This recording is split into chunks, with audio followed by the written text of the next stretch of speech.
नमस्ते dear students, कैसे हैं आप सभी। Welcome to all and welcome to session number 49। तो आज का जो हमारा टॉपिक है, बिल्कुल पहले भी हमने इस पे बात की थी, एक लेक्चर में पहले इस पे ले चुका हूं, इंडेक्स, इनिशिएटिव्स एंड रिपोर्ट्स पर। हमने उस लेक्चर में बहुत सारे इंडेक्स के बारे में देखा था, काफी सारे इंपॉर्टेंट इंडेक्स जो मैंने आपको करा दिए थे एग्जाम पॉइंट ऑफ व्यू से, जो आपके सीधे सीधे आने वाले एग्जाम्स जैसे यूपीएससी प्रीलिम्स, आरबीआई, एसएससी और बहुत सारे सेंट्रल और स्टेट गवर्नमेंट सर्विसेज के लिए एप्लीकेबल रहेंगे। तो आज उसका एक सेकंड वर्जन है, सेकंड पार्ट है, पार्ट 2 है इंडेक्स, इनिशिएटिव्स एंड रिपोर्ट्स का, सेशन नंबर 49 में। तो आप सभी का स्वागत है। सेशन को आते के साथ ही लाइक जरूर करें, दोस्तों को शेयर जरूर करें। बहुत मेहनत और रिसर्च के साथ आपके लिए ये सेशन लाया जाता है, पूरा का पूरा एग्जाम पॉइंट ऑफ व्यू से है, कुछ भी इररेलेवेंट नहीं है, इट्स माई गारंटी, राइट। तो बिल्कुल बढ़िया से नोट्स बनाएं, प्रिपेयर करें। तो आज हम बात करेंगे various reports, initiatives and world rankings of 2019 and 20 और पुरानी चीजें भी कुछ, क्योंकि कुछ चीजें जो लगातार बिल्कुल एक फ्लो में चलती हुई आती रहती हैं, तो उस पर भी हम बातचीत करेंगे। सबसे पहला, global alliance on climate smart agriculture. ये एक तरीके का इनिशिएटिव है। आज मैं क्वेश्चन फॉर्मेट में आपके लिए नहीं लेके आया हूं, आज पूरा का पूरा एक बिल्कुल चार्ट वाइज आपके लिए लेके आया हूं। तो बिल्कुल बढ़िया से आप इसकी स्क्रीनशॉट ले सकते हैं, आप इसको नोट कर सकते हैं, वीडियो को पॉज करके जो भी आपका दिल करे वो कर सकते हैं। तो सबसे पहला है हमारा global alliance on climate smart agriculture initiative. तो ये इनिशिएटिव किसने लॉन्च किया है? ये लॉन्च किया है फूड एंड एग्रीकल्चर ऑर्गेनाइजेशन ने, FAO। FAO का ये इनिशिएटिव है जिसे हम कहते हैं GACSA, GACSA, GACSA, global alliance on climate smart agriculture. ये एक तरीके का inclusive, voluntary and action oriented multi stakeholder platform है। किससे रिलेटेड है? क्लाइमेट स्मार्ट इनिशिएटिव से रिलेटेड है। इनका विजन बहुत ही सिंपल है, फूड सिक्योरिटी को इंप्रूव करना है, क्योंकि आने वाले टाइम में अगर क्लाइमेट चेंज की क्राइसिस हुई, क्लाइमेट क्राइसिस का अगर हमने फेस ऑफ किया, तो साथ ही साथ हमें फूड सिक्योरिटी भी फेस ऑफ करना पड़ेगा। तो फूड सिक्योरिटी को कैसे इंप्रूव कर सकते हैं, न्यूट्रिशन को कैसे इंप्रूव कर सकते हैं डेली लाइफ में, and resilience in the face of climate change. तो बेसिकली ये इनका विजन है, याद रखिएगा। और FAO की अगर हम बात करें तो फूड एंड एग्रीकल्चर ऑर्गेनाइजेशन, ये एक तरीके का UN का स्पेशलाइज एजेंसी है। 1945 में इसकी स्थापना की गई थी और हेडक्वार्टर है इसका रोम, इटली में। तो हेडक्वार्टर याद रखिएगा। जो नोडल मिनिस्ट्री FAO के लिए भारत में काम करती है वो है मिनिस्ट्री ऑफ एग्रीकल्चर, इसको भी आप याद रखिएगा। ये बिल्कुल मैं उनकी साइड से, FAO की साइड से इनका विजन निकाल के लेके आया हूं गाक्सा का। That is context specific priorities and solution need to be aligned with national and regional policies and priorities, including the diversity in type and scale of agriculture activity, as well as evaluating the potential synergies and trade-offs and net benefits. तो basically 3 C's पे बात करता है, convening, connecting, communicating. और एक चीज जो ध्यान देने वाली बात यहाँ पे ये है, आप इसको भी याद रखिएगा कि reduction and removal of green house gas emissions associated with agriculture, including relationship between agriculture and ecosystem. तो ग्रीन हाउस गैसेस को रिमूव करने की भी बात करता है इसमें, ये नहीं कि सिर्फ एग्रीकल्चर रिलेटेड है, ये एग्रीकल्चर विद इकोसिस्टम इसके साथ भी रिलेटेड है। तो इसको ध्यान रखिएगा, बहुत इंपॉर्टेंट है, काम का है एकदम। Next, 1 trillion tree initiative. ये इनिशिएटिव किसने लॉन्च किया है और क्या है ये इनिशिएटिव? तो बहुत ही आसान है। पहला पॉइंट, अब पहला बिंदु पढ़ते हैं। This initiative launch by world economic forum. तो हमने पहले इंडेक्स वाले लेक्चर्स में वर्ल्ड इकोनॉमिक फोरम कर रखा है अच्छे से। तो ये जो इनिशिएटिव है वर्ल्ड इकोनॉमिक फोरम द्वारा लॉन्च किया गया है। इट डिमांड्स और declares grow, conserve and restore of 1 trillion trees across the world by 2030। तो 1 ट्रिलियन ट्री बनाने की बात की गई है 2030 तक पूरे विश्व में। This initiative will help in restoring biodiversity and fight climate change. तो ये किस लिए है? क्योंकि ये बायोडाइवर्सिटी को रिस्टोर करेगा और क्लाइमेट चेंज को भी में फाइट करने में मदद करेगा। तो बेसिकली क्या होता है कि अगर आप इतने पेड़ लगाएंगे तो कार्बन डाइऑक्साइड जो एटमॉस्फेयर में रिलीज हो रहे हैं वो कम हो जाएंगे। तो यही इसका एक मेन पर्पस है। और साथ ही साथ एक कमाल की बात मैं आपको बता दूं, USA के जो प्रेसिडेंट है डोनाल्ड ट्रंप, उन्होंने इसके लॉन्च के ठीक एक दिन पहले कहा था कि हम इसको सपोर्ट करते हैं। मतलब एक तरफ आप पेरिस एग्रीमेंट में बाहर हो गए, क्लाइमेट चेंज आप मानने को तैयार नहीं कि क्लाइमेट चेंज नाम की कोई चीज है, और दूसरी तरफ 1 ट्रिलियन ट्री इनिशिएटिव जो क्लाइमेट चेंज से ही रिलेटेड है, उस पे आप सहमति दे रहे हैं कि हम इससे जुड़ने को तैयार हैं, हम इसको सपोर्ट करते हैं। तो मतलब ये जो दोहरा रवैया है ये नहीं चलेगा, राइट। तो ये एक मैंने अलग से आपको इंसाइट दिया है। Related to USA and the problem with climate change. और ये किसको सपोर्ट करता है? ये सपोर्ट करता है UN decode on ecosystem restoration 2021 से 2030। तो ये भी आप याद रखिएगा, एक तरीके का ये भी एक काइंड ऑफ इनिशिएटिव ही है जो लॉन्च किया गया है यूएनईपी और एफएओ द्वारा, राइट। तो ये आप ध्यान रखिएगा। All 4 points are clear, very good. आगे चलते हैं। सोलर रिस्क मिटिगेशन इनिशिएटिव, क्या है ये इनिशिएटिव? एसआरएमआई। तो एसआरएमआई जो है ये लॉन्च किया है वर्ल्ड बैंक ने। क्या प्रोवाइड करता है? टेक्निकल असिस्टेंस प्रोवाइड करता है कंट्रीज को to develop evidence based solar targets, implement a sustainable solar program and maintain robust procurement processes with transaction advisers. तो बेसिकली टेक्निकल असिस्टेंस, इसको आप ध्यान रखिएगा, सोलर रिलेटेड चीज है। It aims to support countries to develop sustainable and solar programs that attract private investments and reduce reliance on public finances, basically government support, right। तो ये इसकी बात कही गई है, solar risk mitigation initiative SRMI launch by whom? World bank. तो आज आपका पहला सवाल, बहुत ही आसान सवाल, वर्ल्ड बैंक का हेडक्वार्टर कहां है? दूसरा सवाल, वर्ल्ड बैंक के चेयरमैन का नाम बता दीजिए। 2 सवाल आज आपके लिए, कमेंट में जरूर आंसर जरूर लिखें, इससे आपकी रिवीजन होती रहेगी। और जिनको नहीं मालूम है, तो जिनको मालूम है अगर वो लिखेंगे, तो जिनको नहीं मालूम है उनको उसी वक्त एट ए टाइम पता चल जाएगा। तो एक तरीके से आप यहाँ पे हेल्प भी कर रहे हैं। तो कमेंट में बिल्कुल जोर शोर से पार्टिसिपेट जरूर करें। आपका एंथुजियाज्म, आपकी पार्टिसिपेशन हमारे को और मोटिवेशन प्रोवाइड करता है, राइट। आगे, एमएसएमई इमरजेंसी रिस्पांस प्रोग्राम। तो एमएसएमई आप जानते ही है, माइक्रो स्मॉल मीडियम एंटरप्राइजेस। ये इनके एक प्रोग्राम लॉन्च किया गया है इनसे रिलेटेड। तो basically it is an agreement of $750 million signed between India and world bank. तो ये आप याद रखिएगा, भारत और वर्ल्ड बैंक के बीच एक एग्रीमेंट हुआ $750 मिलियन का, जो रिलेटेड है एमएसएमई रिस्पांस प्रोग्राम से। बेसिकली करना क्या है? करना ये चाहता है support the increase flow of finance into MSMEs to reduce the impact of कोविड-19 क्राइसिस इन इंडिया। तो बेसिकली कोविड-19 के वजह से काफी सारी क्राइसिस आई, हेल्थ क्राइसिस तो है ही है, इकोनॉमिक क्राइसिस भी है। तो उसके कारण में एमएसएमई पे ताले लग गए। ताले लगने का मतलब 1/3 एमएसएमई जो है वो पूरी तरीके से बंद हो चुकी है, मतलब 3 में से 1 एमएसएमई बंद है, कगार या अबाउट टू शट, राइट। तो एमएसएमई जो है आपका सबसे ज्यादा जॉब्स क्रिएट कर सकता है। अगर भारत में एम्प्लॉयमेंट करनी है, जॉब्स क्रिएशन करना है, तो we need to focus on MSMEs. इसीलिए गवर्नमेंट लगातार एमएसएमईज के लिए कुछ ना कुछ चीजें लेके आती रहती है। अभी हाल ही में डेफिनेशन भी एमएसएमई की चेंज की गई, तो उसको आप पढ़ लीजिएगा, वो भी एग्जाम के हिसाब से बहुत ज्यादा इंपॉर्टेंट है। उसके डेफिनेशन में चेंजेस लाई गई है एमएसएमई के, राइट। तो भारत और वर्ल्ड बैंक के बीच ये हुआ है to support the increase of flow of finance into MSMEs. बस इतना आप याद रखिए, इससे आपका काम हो जाएगा। MSME emergency response program. Next अगर हम बात करें ईपीआई, एनवायरमेंटल परफॉर्मेंस इंडेक्स। तो ये जो इंडेक्स है ये बाई एनुअल इंडेक्स है, 2 साल में एक बार आता है। और ये प्रिपेयर कौन करता है? इसको 3 ऑर्गेनाइजेशन प्रिपेयर करती हैं। पहला है आपका येल यूनिवर्सिटी, दूसरा है आपका कोलंबिया यूनिवर्सिटी और तीसरा है आपके वर्ल्ड इकोनॉमिक फोरम। तो ये 3 जो ऑर्गेनाइजेशन है इस इंडेक्स को तैयार करती हैं। पिछली जो इंडेक्स थी 2018 में आई थी, अब 2020 की आई है। 2018 में भारत की रैंक थी 177 out of 180।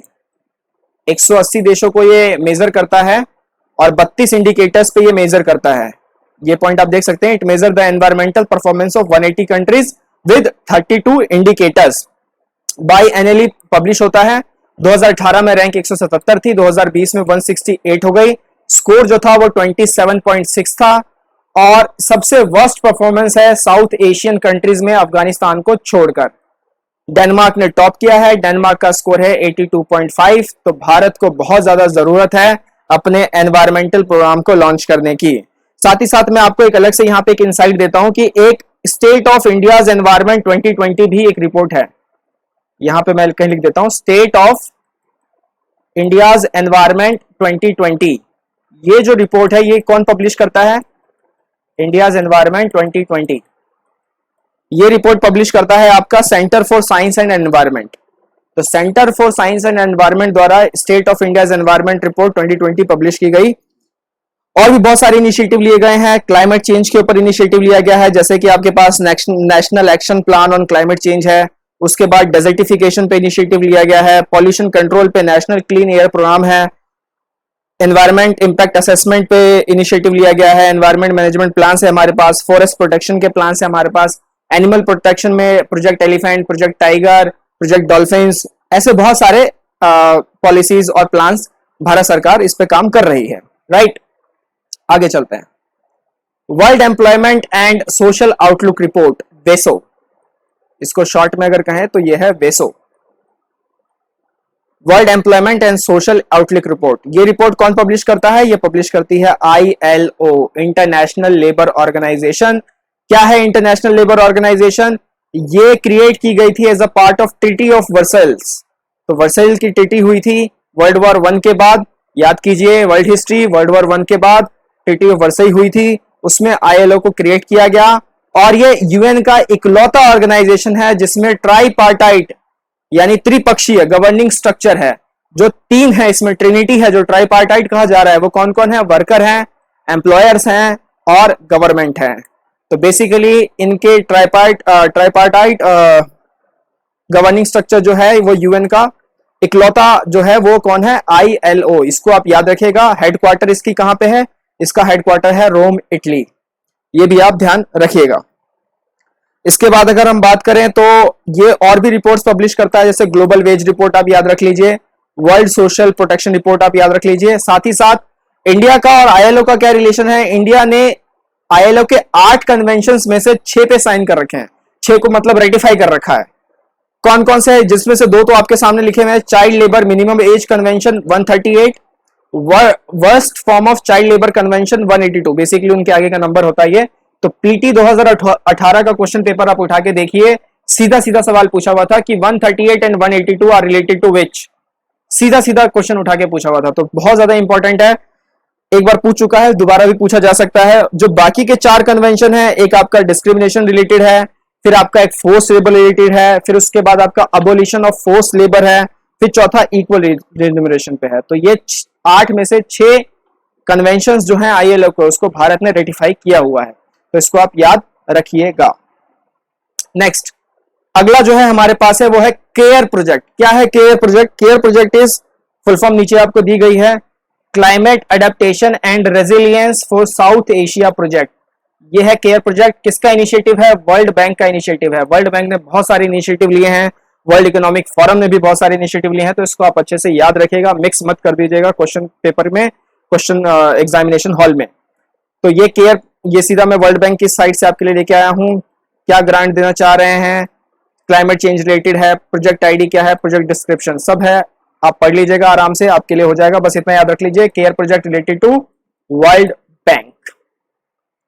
Next, decarbonising transport in India. ये जो प्रोजेक्ट है ये भारत में किसने लॉन्च किया है? ये लॉन्च किया है नीति आयोग। जी हाँ, वही नीति आयोग जो सिर्फ इंडेक्स और रिपोर्ट्स पब्लिश करते हैं और हम जैसे स्टूडेंट्स को, आपके जैसे स्टूडेंट्स पे बर्डन बहुत सारा डालते रहते हैं।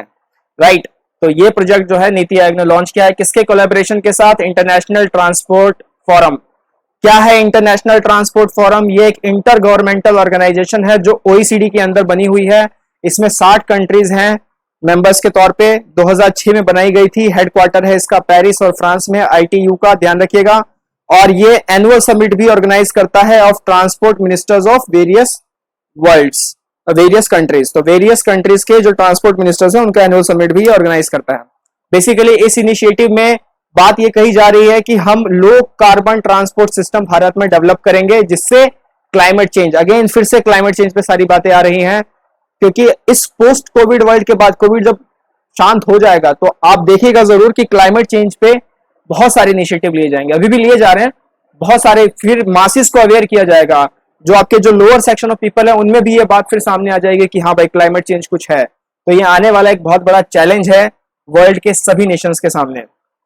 It also design transport emission assessment framework of the country. साथ ही साथ इस इनिशिएटिव में जो करंट पार्टिसिपेंट्स हैं, इंडिया तो है ही है, इंडिया की तरफ से नीति आयोग ने लॉन्च कर दिया इसे, अर्जेंटीना भी है, अजरबैजान भी है और मोरक्को भी है। राइट, तो आपके लिए आज का तीसरा काम, आप कमेंट थ्रेड में अर्जेंटीना का कैपिटल, अजरबैजान का कैपिटल और मोरक्को का कैपिटल, तीनों का कैपिटल आप, राजधानी, इनकी कमेंट थ्रेड में मुझे लिख के बताएं। राइट, आपके लिए तीसरा आज का टास्क था। Next, lost at home report. ये जो रिपोर्ट है ये कौन पब्लिश करता है? Lost at home report publish by UN children's fund UNICEF. इस रिपोर्ट के मुताबिक 33 million new displacements were recorded in 2019, 25 जिसमें से हुए हैं नेचुरल डिजास्टर से और 8 मिलियन जो हुए हैं वो आपके हुए हैं कॉन्फ्लिक्ट एंड वायलेंस से, राइट। तो ये 25 plus 8 33।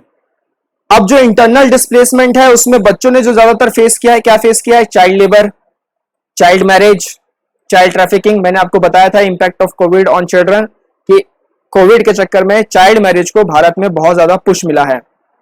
And urgent actions are required to protect them, और बिल्कुल अर्जेंट एक्शन चाहिए उनको प्रोटेक्ट करने के लिए। India, Philippines, Bangladesh and China ये सबसे ज्यादा सफर हुए हैं इसमें। Large number of internally displaced children found in MENA region, middle east and north Africa and sub Sahara Africa. तो अफ्रीका में समझ में आता है वहां पे क्यों ऐसी क्राइसिस है, वो वहां की ज्योग्राफी और वहां के हालात को देख के आप समझ सकते हैं। Next, Beijing +25 initiative. क्या है ये इनिशिएटिव? ये इनिशिएटिव, इसमें जो पार्ट लिया गया है, जिसने इसे ऑर्गेनाइज किया है इस इनिशिएटिव को, वो है ministry of women and child development, national commission of women and UN women. इन्होंने मिलकर ऑर्गेनाइज किया नेशनल कंसल्टेशन और review of Beijing +25 to implement actions that remove visible barriers to gender inequality.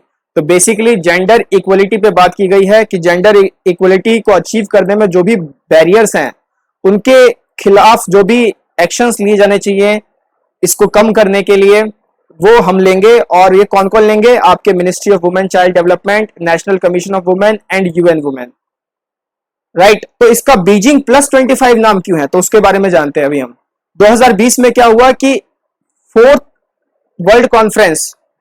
World conference जो था वो आपका Beijing में हुआ था 1995 में। इसकी 25वीं वर्षगांठ मनाई गई फोर्थ वर्ल्ड कॉन्फ्रेंस की ऑन वुमेन। तो 25वीं वर्षगांठ 2020 में मनाई गई और वो भी बीजिंग डिक्लेरेशन की, तो इसलिए इसका नाम दिया गया बीजिंग +25, राइट। अब आपको याद रह जाएगा आसानी से। और जो 4 UN के वर्ल्ड कॉन्फ्रेंस हुए वुमेन पर, पहला मैक्सिको में हुआ 1975 में, कोपेनहेगन 1980, नैरोबी 1985 और बीजिंग 1995। तो basically Beijing declaration is an agenda for women's empowerment and consider the key global policy document on gender equality, right. तो ये आप याद रखिएगा, एग्जाम के हिसाब से बहुत ज्यादा इंपॉर्टेंट है। नेक्स्ट बात करते हैं Asia Pacific trade and investment report. ये रिपोर्ट कौन पब्लिश करता है? डायरेक्ट साइट से ही मैं उठा के आपके लिए लेके आया हूं। This report is publish by United nation ESCAP। तो क्या है ESCAP? Economics and social commission for Asia and Pacific. तो UN की एक बॉडी है जो इस रिपोर्ट को पब्लिश करती है। रिपोर्ट आपको नीचे दिख रही होगी, 14 अक्टूबर 2019 को आई थी रिपोर्ट, और रिपोर्ट का नाम था navigating non tariff measures towards sustainable development. इसको आप पढ़ लीजिएगा अच्छे से, इसमें सारी बातें दी गई हैं कि इसमें क्या क्या चीजें चाहिए, जैसे intra and inter regional trade in goods services, foreign direct investments, trade facilitation measures, trade policy measures and preferential trade policies and agreements. तो बेसिकली इस पे ये बात की गई है Asia Pacific trade and investment report में, राइट। आगे चलते हैं। E2020 initiative. तो E2020 इनिशिएटिव, ये दिख रहा है आपको मच्छर, राइट। तो मच्छर को हटाने की बात की गई है, सॉरी माफी चाहता हूं ऐसी लैंग्वेज के लिए। E2020 initiative is related to eradicating malaria by 2020। तो 2020 तक हमें मलेरिया को इरेडिकेट करना है E2020 इनिशिएटिव के तहत। ये इनिशिएटिव किसका इनिशिएटिव है? WHO का इनिशिएटिव है। Malaria still remains one of the world's leading killers, accounted for death of 4 lakh people in 2017 and an estimation of 219 million cases from 87 countries. तो बहुत बड़ा चैलेंज है अपने आप में। 2016 में इनिशिएटिव लॉन्च किया गया था, और इंडिया में अगर बात की जाए तो 2017 में हमने मलेरिया के केसेस को रिड्यूस होते हुए देखा है। तो it's a positive steps taken by various state governments and central governments regarding to control the malaria in India, right? E2020 initiative WHO related to malaria, याद रखिएगा। नेक्स्ट, और आज का लास्ट, बहुत सारे फार्म बिल्स आए, अभी बहुत सारी अपीवल्स चल रही हैं, बहुत सारे फार्म बिल्स को लेके काफी जगह जगह प्रोटेस्ट चल रहे हैं। तो मैंने भी सोचा क्यों ना एक एग्रीकल्चर रिलेटेड इंडेक्स ही ढूंढ के निकाला जाए। Agriculture market and farmer friendly reforms index कौन पब्लिश करता है? तो हम सबके फेवरेट नीति आयोग इसको पब्लिश करते हैं। और ये क्या सिर्फ ये स्टेट लेवल पे होता है? नहीं, ये स्टेट और यूटी दोनों के लेवल पे होता है on implementation of 7 provisions related to farm sector reforms. तो फार्म सेक्टर रिफॉर्म्स की अगर बात करें तो उसमें 7 प्रोविजंस है जिसको रिफॉर्म करने की बात की जाती है। This indicator reveals ease of doing agri business as well as opportunities for farmers to benefit from modern trade and commerce and have wider option for sale of his और her produce. तो basically यहाँ पे आप देख सकते हैं ये वो रिपोर्ट का पहला पन्ना है जो मैं आपके लिए लेके आया हूँ, agriculture marketing and farmer friendly reform across Indian states and UTs, prepared by Ramesh Chandra Jaspal Singh, October 2016, NITI आयोग। पहली रिपोर्ट थी इस सीरीज में, इसको आप याद रखिएगा। आज के लिए मेरी तरफ से इतना ही। सेशन आपको कैसा लगा जरूर बताइएगा। जो भी आपके कमेंट्स हैं आप लिखिए, जो भी सजेशन आप चाहते हैं, जो भी सजेशन आप देना चाहते हैं वो आप बताइए, जो आपकी डिमांड है मुझसे वो आप बताइए। और वंडरफुल पीटी रिसोर्सेज आपके लिए वेट कर रहे हैं, इन सबको एक्सप्लोर जरूर कीजिए। टिल देन टेक केयर, नमस्ते, जय हिंद।